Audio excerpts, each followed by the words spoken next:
Магдалена Алексовска ни е во студиото, но претходно едно мало интро за Вагнер коледжот. Еден од најдобрите коледжи, најпрестижните коледжи во светот. Ова за да ти вратиме меморија убава вака кога беше тоа. Да, имаше можност да студира. Да студира. Не знам дали колегите ги имаме можеби или во моментот можеби се на телефонска линија. Ајде вака ќе направиме. Ќе се ја представиме, па што имаме знак дека го имаме и видеото, сакав да представим малку повеќе за интересот, меѓутоа и едукативната содржина, достоинственоста што самиот Вагнер коледж го носи, можеби за сите студенти нови, алумни, сите студенти знаат со најголемо восхитување да зборат конкретно за овој коледж. Вака, ајде маги ти гледај и воодушевувај се, подсетувај се на твоите минуи. Да, инаку станува збор за Вагнер коледж кој што има уникатен интерактивен курс и е наменет за студенти кои што сакаат да комбинираат различни дисциплини во една програма. Меѓутоа би сакале да спомене малку повеќе за самиот коледж денеска.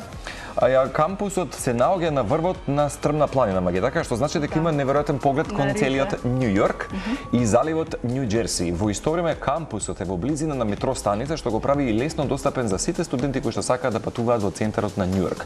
Има голем број на зеленило, тоа најдов како податок. Уметност и театар. Тоа се тие програми и специјалности, познат по својата програма за театар и уметност, која што е една од најдобрите во Соединетите американски држави. Коледжот има долгогодишна историја во обука на актери, режисери и познати личности во индустријата. Затоа Маги вели дека се ги запознала можеби во тој круг таму и најпознатите своји оперски диви или пејачи, инаку познато тоа што може да се најдат силни програми во филозофија, историја, оние кои што сакаат литература и други области на хуманистички науки. Потоа она што би сакал да споменеме дека има многу голема спортска надпреварувачка лига и спортот е многу активен во овој коледж. Успешни тимови, фудбал, кошарка, пливање. Вела дека сите студенти може да се вклучат во различни активности како што се волонтирање, рекреативни спортови, културни настани. И она што е интересно, вика Вагнер коледж има долгогодишна историја, на кампусот може да се најдат некои историски згради и знаменитости, вклучувајќи и црквата што ја користат студентите и локалните жители. Некои познати личности кои што дипломирале на овој кампус и коледж, всушност е Кери Вашингтон, актерката, и Роберт Фалко. Потоа станува збор за релативно мал коледж, меѓутоа создаде една пријатна и интимна атмосфера. Потоа има одлични програми за студирање во странство, што возможува на сите студенти да се запознаат со различни култури и да ја прошират својата перспектива. Вака изгледа одблиску секојдневието, активностите. И сега ние ти враќаме меморија на твоите студентски денови токму на Вагнер коледж. Само клима со главата, така беше, така беше. И го следам видеото и си гледам пријатели што ги знам од да. Па колку хубаво. Мислам, ние направивме една реминисценција и чисто вака преку слика прилика и видео да ги доближиме сите оние кои што не знаеле, не слушнале за Вагнер коледж. Ние да го споделиме искуството каде што кажеме дека ништо не е невозможно, така? Ако силно веруваш во она што го поседуваш, дека може да стане реалност. Така стане реалност това за тебе. Да, и исто така има можност студентите да учествуваат во продукција на радио. Потоа каналот не дуди само музика, туку и новинарски емисии, интервјуа, така што гледаш да знаевме и ние некој пат може тоа да го направиме. Како и да е. Многу работи има интересно поврзани, ова е често да ја поврземе како што кажавме публиката и да ти донесеме тебе така една убава емоција од твоите студентски денови, кои што рековме со Цеце, се потсетивме, сме ја вклучиле Маги пред точно 4,5 години, веројатно за време на пандемија. Да, за време на пандемија, тогаш само што се сместив на кампус. Вистина така беше? Мислам дека беше 7 наутро и бев уклучена. Тивко беше зашто имав цимерка што спиеше и јас бев уклучена со слушалки, ама баш ми беше мило. Баш ми беше мило што ме викнавте во емисијата. Ние утрово споминавме со Марко дека некако ти израснавме на некој начин тука низ нашите ходници во Телма, но секогаш со добри поводи и секогаш со убава приказна зад тебе или пред тебе, со цел да се раскаже и да се доближи до гледачите или да им се долови дека навистина ништо не е невозможно ако силно веруваш. Беше ли Вагнер или кога Вагнер коледжот стана, не знам, една од твоите желби и што за тебе значеше и се уште значи студирањето таму? Па јас од секогаш, мислам дека од моја 12-та година бев решена јас сакам да одам во Њу Јорк на факултет и кога дојде времето за спремање за апликации, јас претежно гледав за Њу Јорк, но секако дека аплицирав и на други факултети, аплицирав и во Русија, аплицирав и во Шпанија, на повеќе места бев примена, но Вагнер коледж беше еден од факултетите во Њу Јорк што ме прими и ми дадоа доста добра стипендија, што можевме да одлучиме дека ќе одам таму. Едноставно внимавај што посакуваш. Мислата е веќе пола креација на нештото. Манифестирај и тоа е, мислам дека манифестингот кој што си го добила, иако си добила што велиш потврда од многу коледжи и универзитети, сепак на крај Вагнер. Меѓутоа, ќе апострофираме со Цеце, прва македонка која што всушност имала прилика да биде дел од овој коледж. Да. И правиш на некој начин трасирање на патека на нови наши можеби студенти кои што сакаат својот дел од универзитетското знаење таму да го стекнат.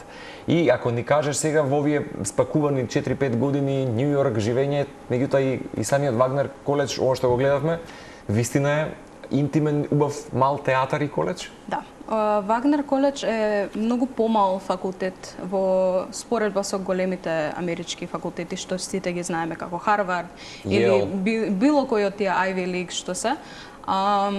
Вагнер коледж има околу 2000 студенти, може малку повеќе од тоа годишно.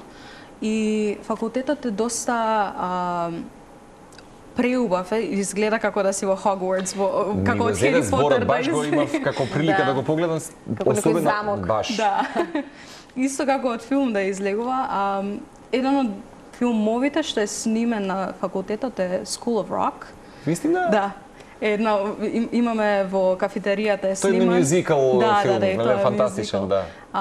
Доста луѓе го обожаваат кампусот и го користат за така филмови, за реклами, доста се знае, ама пример кој е во прашање училната и професорите ти го знаат името, знаат да искомуницираат со тебе, имаат премногу разбирање и доста ти помагаат дури во факултетот и надвор од факултетот за твојата Што учеше Магдалена, кон што се насочи да речам на тој факултет, затоа што ние и во самата најава утрово споменавме дека го споменавме мюзиклот Ени, по кој што луѓето тука те препознаваат и ние те помниме, но за жал некако мюзиклите кај нас не се толку секојдневие или не се толку достапни, а таму во тој дел од светот се нешто што е многу почесто. Таму каде се спртиш? Да, дали кон тоа се насочи кон оперско пење? Ајде малку да ни подобјасниш што те привлече, што студираше, во кој сегмент се надградуваше? Па, искрено да бидам како што кажавте на почетокот, јас пораснав со вас, на почеток претежно пеев поп песни, пеев балади, после тоа навлегов во мюзиклот, го дознав преку серијата Гли и многу навлеков. Многу сезони Гли. Да. Многу навлеков и пример на видео како што го покажувате сега, ова ми беше аудиција за надпревар во Њу Јорк, каде што настапував во Карнеги Хол, имаме зборено и за тоа претходно. И бев со идејата да одам на мюзикл, но отидов на факултетот, се запишав како вокален перформанс, што е кај нас соло пеење, но не ти забрануваат кој жанр сакаш да го учиш, но мораш да имаш техника од опера. И јас отидов со помислата дека ќе учам само мюзикл и дека операта ќе ми биде само добра техника за да ми го гради гласот. Но испадна дека ќе биде примерно не секундарно. Испадна дека ќе биде примерно, да. Многу се поврзав со операта и доста работи научив за таа техника и за за таа уметност. Да, а именно кога станува збор за опера, секој пат има нели дистинкција. Сеќавам во едно интервју кога Селин Дион кажува дека практично треба целосно се наштимате ако сте поп вокален изведувач или опера. Да. И тешко е луѓето, односно не може да ги навигирате двете сцени. Ќе се одлучите на една. Така баш таа во една ситуација кажала дека нели ја терале кога била млада да се насочи кон операта. Меѓутоа денеска направи паметна мудра одлука дека тоа опера мюзикал е вистинскиот избор за Маги? Искрено да бидам, мислам дека сите лежат во моето срце, си имаат свое место. Операта ми е стварно нешто што сакам да го испробам и да настапувам со тоа. Мюзиколот секогаш ќе ми биде нешто што ќе го обожавам. Мислам дека за опера ќе ми треба малку повеќе време, бидејќи кажуваат дека гласот созрева во 30-та година. Зарем дополнително? Да. Има дополнителна мутација се случува некако? Да, тогаш се кажува дека гласот е оформен. Тогаш е тој период кога е официјално. Каде што е оформен гласот и за мажите и за жените. Значи дека до 30-та година практично сме се уште во некоја трансформација и транзиција на нашите вокални. Да. Маги, зборуваме за операта, а ти ни подготви нешто интересно. Да. Што ќе имаш можност и нашите гледачи ќе имаат секако можност да те доживеат тука во живо во тој свет, како да кажам, во оперскиот. Што ќе слушнеме од тебе сега? Што ќе ни изведеш? Делото што ќе опеам се вика Априле и таа е од Тости. Може по краткиот джингл, чисто како едно убаво интермецо, ама ќе го продолжиме разговорот со Маги.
има и на убава работа некој пат. Иако сите кои што гледаат филма си уживаат во својот домашен амбиент, ама ние конкретно имаме привилегија секој пат да ги доживееме баш како во еден интимен театар.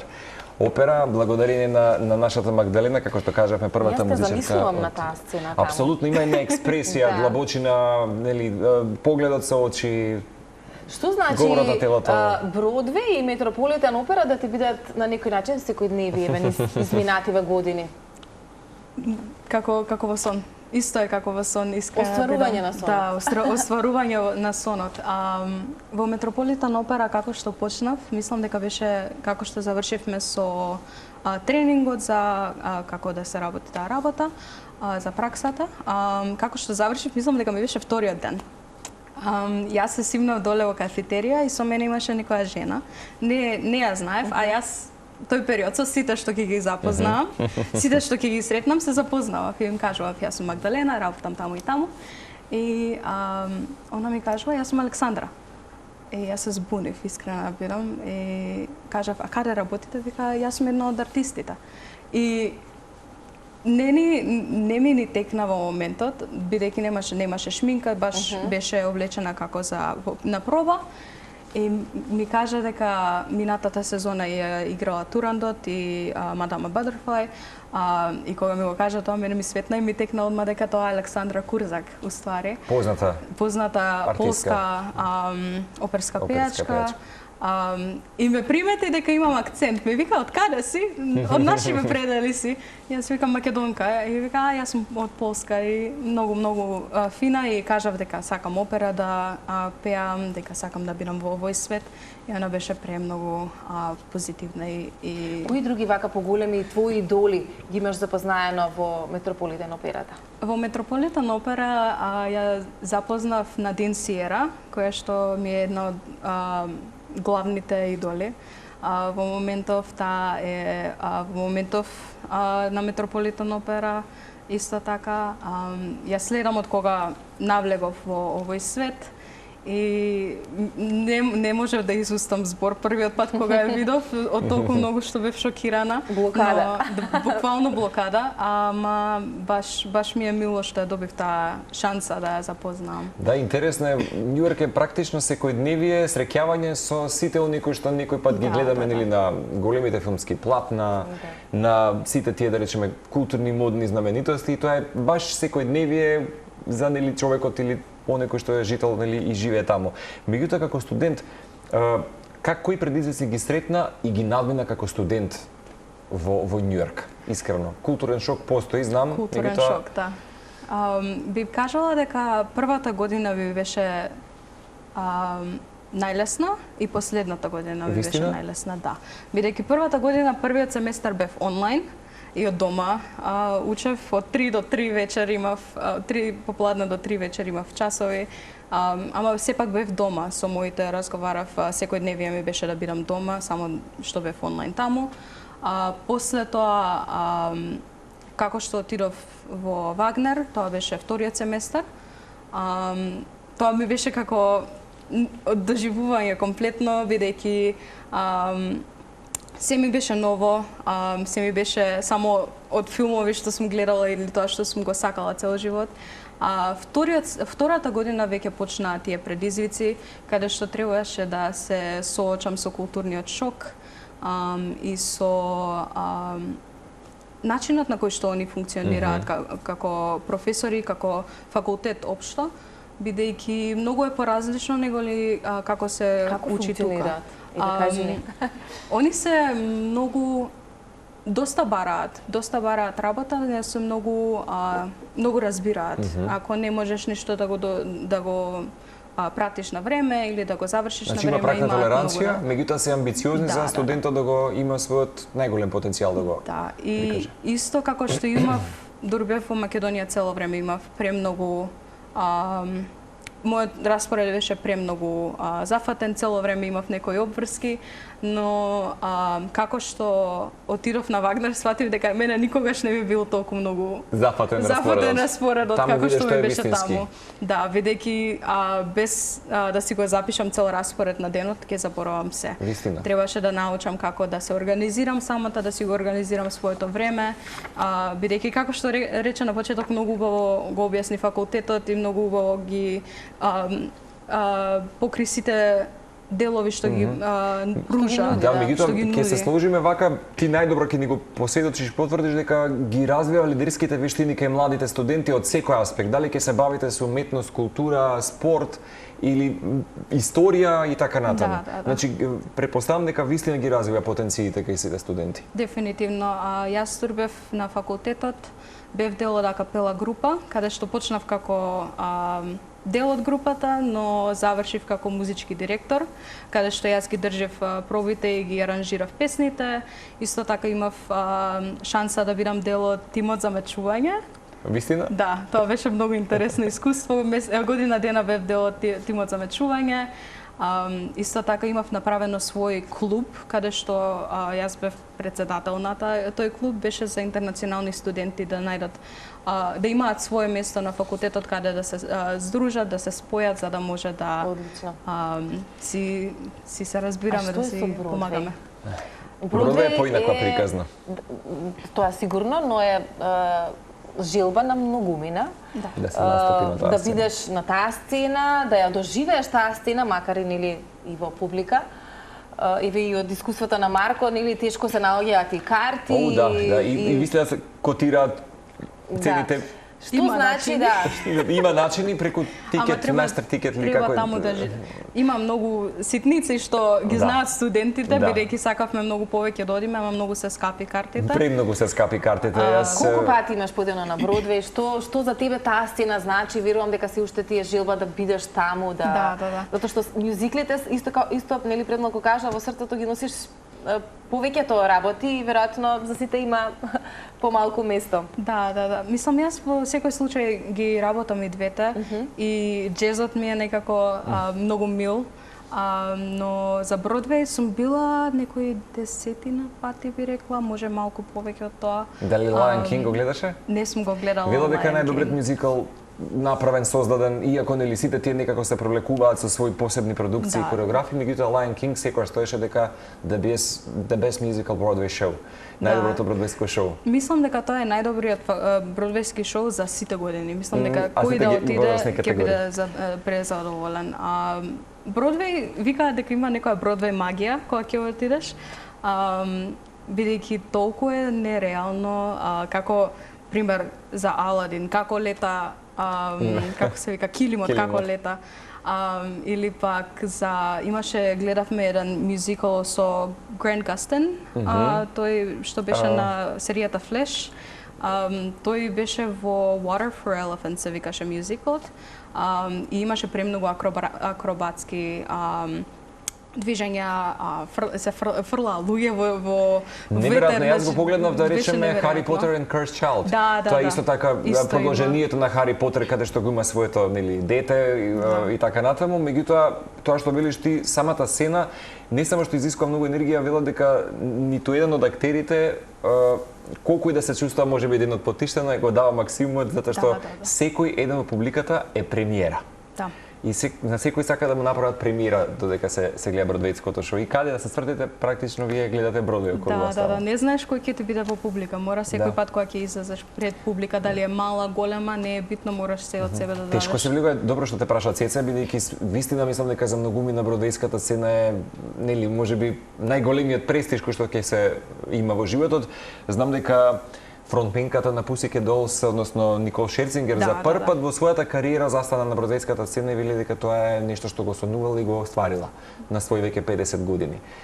Верувам дека да се има во биографијата, Бродвеј е многу голема. Тешка се тие, да речем, апликации за да се влезе во ансамбл на Бродвеј? Да, они имаат union и non-union, не знам сега како би го кажала тоа. Ако имаш документ дека можеш да работиш за Бродвеј, можеш да го добиеш ти тој документ. ако имаш настапено во мюзикл каде што си бил платен. Сега тие аудиции се многу тешки. Јас сум била на неколку аудиции и тие аудиции се многу организирани, ама многу тешки за да се влезе. Значи тешко и на аудиција да... Да. Некогаш, поради тоа што го немаш тој документ, особено за Бродвеј, тие што го имаат документот морат да бидат видени, морат да настапат пред жирито, но тие што го немаат тој документ, може и да не настапат. Значи, како се добива тој документ? Тоа е ако настапиш и ако си платен за тој настап како мюзикл, имаш шанси да го добиеш тој документ, само треба да се купи исто така. Да речеме Вагнер, универзитетот, коледжот трасира патека да се може да се добие, да речеме ти си била дел од овој универзитет, дали тоа можеби е некаква олеснителна околност каде што би го добила документот за Бродвеј? Да и не, бидејќи е многу голем пазар, многу е тешко да се влезе. Мислам дека од нашиот факултет од последниве 4 години тие што имаат дипломирано, мислам дека само еден до сега има добиено таков документ. Вистина, да биде дел од, да кажеме, редовната сцена на Бродвеј. Да може да биде дел од аудициите, бидејќи ако го немаш тој документ, не може да не те видат. Дополнителна селекцијата. Да. Има ли, предпоставам, има можност да се гледаат мюзикли на други места, освен Бродвеј? Предпоставам дека се многу дека се секојдневие таму, така? Да. Имаш можност тоа да го правиш почесто таму? Да, на нашиот факултет има можност цело време да ги гледаат мюзиклите од Staten Island, што беше островот каде што живеев, но можеше било кој да дојде таму. Исто така сите факултети имаат отворен влез. Имаат и помали продукцијски куќи кои што ги држат тие мюзикли, значи ги има во секој ќошки има каде што те привлекува во овој формат, во мюзиклот, затоа што тука има и пење, има и игра, театар, нели, актерство, значи доста сложен формат и мултимедија е тоа се некако. Не секој би можел нели да се пронајде, но и да одговори достоинствено на задачата. Што тебе те привлекува во мюзиклите? Би рекла во мюзиклите дека ме привлекува моментот на мешањето на сите тие уметности, бидејќи имам приметено дека кога пеам и ги пробувам да ги создадам тие чувства и да ги пренесам на публиката, многу полесно ми е да ги испеам тие тонови и да користам таа техника. Дефинитивно имаат нешто каде што функционираат заедно и ти помагаат во тој настап. И мислам дека е многу импресивно да гледаш некој како танцува, игра и пее во исто време. И како глуми, многу ми, отсекогаш ми било многу фасцинантно, да. Инаку на крајот на годината се очекува можеби еден од најголемите филмови, второто продолжение на Wicked, каде што Синтија Еиво и Ариана Гранде повторно ќе ги портретираат имено и Wicked, односно волшебничка, злобничка, како и да беше преводот. Всушност ќе, ако не се лажам, има и бродвејско шоу Wicked, кое што е исто така многу популарно. И се сеќавам во тој период поради филмот кој што имаше своја премиера во ноември-декември, картите чинеа дори до 400-500 долари, што велам добро. Така што тоа беше мисија невозможна овој пат и се рекува во некоја следна прилика. Имаше прилика пак од друга страна Њујорк да ти донесе поинака возбуда, да одиш на некакви премиери. Што друго Њујорк ти донесе како искуство и како град? Велиш, има интересен поларитет, диверзитет. Еден со друг дел од Њујорк се разликуваат, а сепак се тука. Што ти донесе, што те научи? Ти направи некоја кревкост, спокојност, некој било дека малку знае да биде хаотичен. Да, Њујорк е со 3 збора би го опишала хаотичен, прљав и гласен. Многу. И од сите тие 3 работи се согласувам премногу. Но искрено видам... Покрај тоа би живеела таму. Покрај тоа би живеела таму, бидејќи има градови кои што се предели поточно во Њујорк, кои што се почисти и поубави за живот. Сите во Њујорк го избегаваат Times Square, искрено да бидам, бидејќи секогаш е тој најголемиот хаос се дешава таму. Метеш. Но искрено да бидам, буквално можам денеска да излезам од дома и ќе најдам нешто ново што не сум го познала до сега.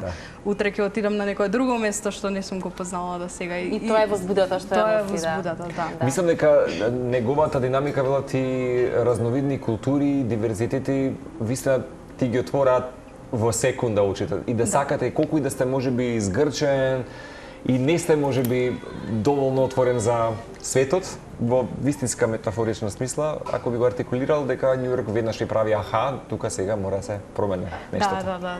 Многу е поразличен од начинот на живот што го имаме ние тука. Дефинитивно нив работата им е на прво место, тоа морам одма да го кажам. Буквално времето им е пари. Значи они ако го мораат да го изорганизираат своето време за да може да го добијат за целосно да го искористат и целосно да се фокусираат на нивната кариера. Голема е компетитивноста. Многу голема компетитивноста, многу голем пазар. На моменти ти пречеше, се губеше во тоа, си видиш како јас ќе се снедам утре тука во што видиш ти толку многу голема мас продукција од се има, конзумеризмот дела дека е огромен таму.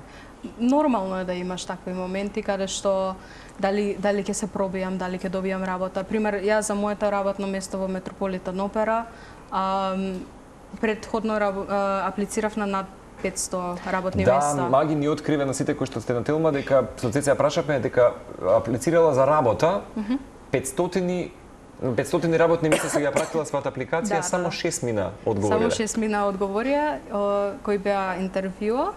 Мислам дека само на 2 поминав на второто интервју и едно ја добив работата во Метрополитен опера. Во Метрополитен опера само аплицирав негде 10 пати, и на последната апликација ми се усреки, ми вратија, ми рекоа дека поточно.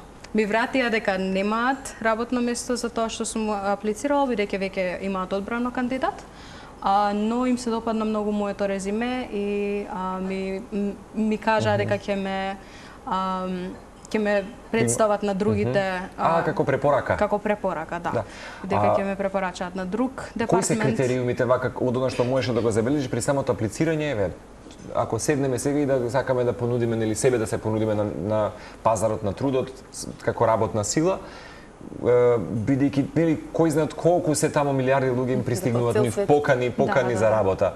Што мислиш дека им е главна можеби ситуација во која што те избравме нешто што вистина им е фокус? Мислам дека ќе биде ова многу клише, но да бидеш сами од себе е главното. Да бидеш автентичен е главното, бидејќи можам да ги излажам дека нешто имам во резиме или да пробам да ги излажам во интервју, но нема да ги допре тоа. Моето интервју имав чувство дека јас му држам интервју на тој што мене ми го држи интервјуто, искрена бидам, зашто баш бев навлезена во тој муабет и баш многу сакав да добијам таа работа и сметав дека јас припаѓам во тој свет. И така, со таа помисла, мислам дека ја добив таа работа. Значи дека би ги пуштила животните корени во Upper East Side во Њу Йорк. Да, во Upper East Side живеев година дена и после тоа се пресели во Квинс и стварно ми беше преубаво. Периодов си тука, но тоа не значи дека нема да се вратиш повторно во тој дел од светот, но и кога си тука, остануваш активна на тоа музичко поле.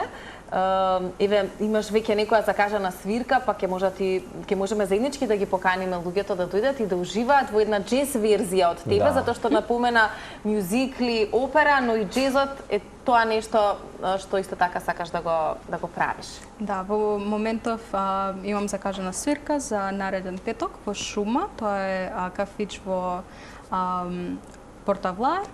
И таму би пеела џез и неколку мюзикли имам одбрано кои што би биле блиску до тој жанр. Ја говорејќи за џезот, велам дека тоа е вистина слободен изразување, интеракција поинаква со публиката и експериментирате на сцена. Џезот е баш така велат. И пред извесен период го гледав биографскиот филм за Еми Уајнхаус, која што баш некако вели дека џезот била во незиното ДНК. Значи тоа е нешто посебно и никој пат не направила преседан во животот да влезе во било кој друг музички правец, џезот бил правецот за Еми. Се гледаш таму можеби? Мислам дека се гледам таму, но мислам дека тоа ќе ми биде начинот како ќе се релаксирам. Бидејќи со џезот не треба да се секирам толку многу за техника, не треба да се секирам дали овој тон ќе биде испеан добро. Техникалите и инфраструктурата е поинаква? Многу ми е полесен џезот бидејќи можам да уживам во него. Пример за мюзикл и за опера морам да пазам дали овој тон е испеан добро, дали сум слободна во гласот, дали е по техника правилно, дали е текстот изговорен точно како на пример со различните јазици во операта, но џезот ти дава таква слобода и за импровизации и за сето тоа, мислам дека во него најмногу уживам. И пак ќе уживаме следниот петок во Шума, а сега ќе уживаме во уште еден перформанс од тебе, овој пат ќе биде мюзикл, така? Не спомена што ќе слушнеме? Да, ова е Maybe This Time од мюзиклот Кабаре. Супер. Прашањето последно мое би било само за крај. Што би било достигнувањето во операта кај еден оперски пејач? Често пати велат поради октавите и високите тонови на Queen of the Night, ако не се... Многу е тешката.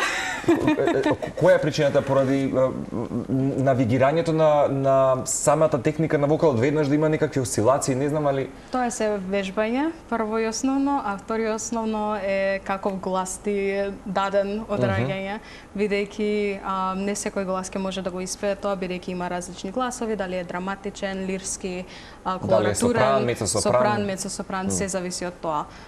Искрено да бидам, јас не знам дали во животот ќе ја пеам таа песна, бидејќи од муабетите што ми ги има кажано професори, би требало да бидам лирски сопран, но секако ќе го знам тоа после 30-та година. Кога ќе биде таа другата трансформација.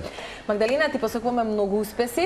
Вистина беше задоволство. И ве следното дружење нека биде онлайн од Америка, може? Може. Како и да е, ние ќе те конзумираме сега викендов со својот џез репертоар. Цвета ни е веќе пристигната и таа ќе те ужива секако, ама и сите они на Телма телевизија со изведбата на нашата Магдалина, како рековме таа дама која што го живее сонот во Америка. Дефинитивно.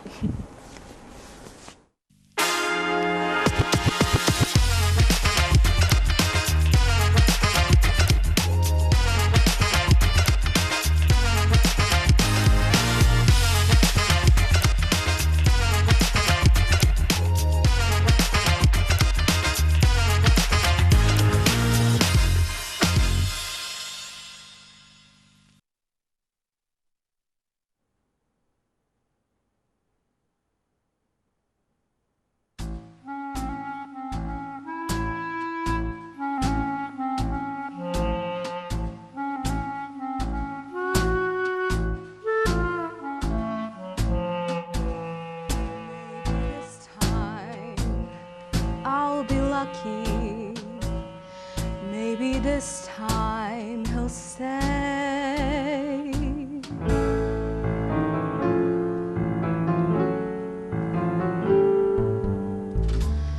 Maybe this time, for the first time, love won't hurry away.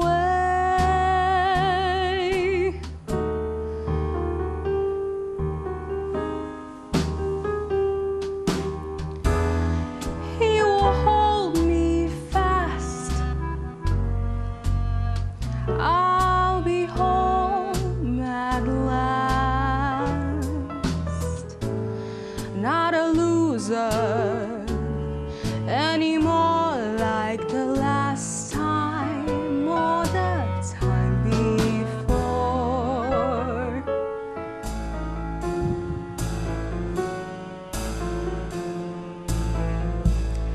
Everybody loves a winner, so nobody loved me. Lady peaceful, lady happy, that's what